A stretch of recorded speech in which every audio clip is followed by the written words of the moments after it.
how do we trace social actions in terms of their effects and their causality, right? Causality becomes the real dimension here that matters, right?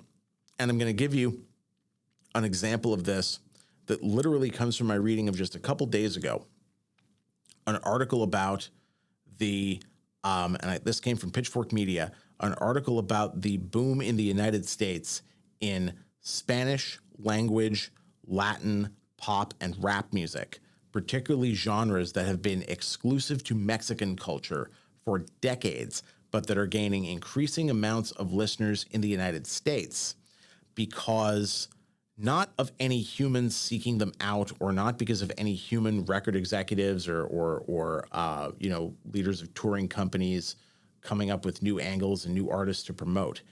It's actually just because when the recommendation algorithms of streaming services look at people's history and they look at, say, Latin-tinged pop music or Latin-tinged rock music that people might listen to, which in the United States has been mainstream in Anglo-American culture since the 90s, right? That if you listen to some of that, it will start saying, if you like this kind of Latin music, maybe you'll like this other kind of Latin music, and bringing you into a path of increasing divergence from whatever form of music you were listening to before. And next thing you know, you are listening to music that by conventional or old-fashioned means of distribution, you would never have even thought to listen to before.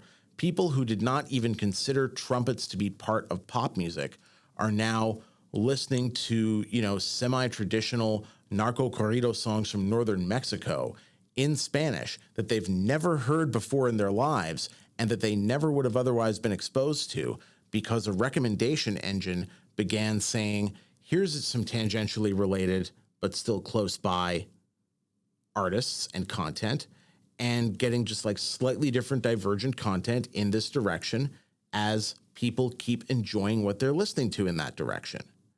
And that's a whole vector of cultural discovery that happens entirely because an algorithm was designed to recommend, if you like this kind of thing, here's something you haven't heard yet, but is similar.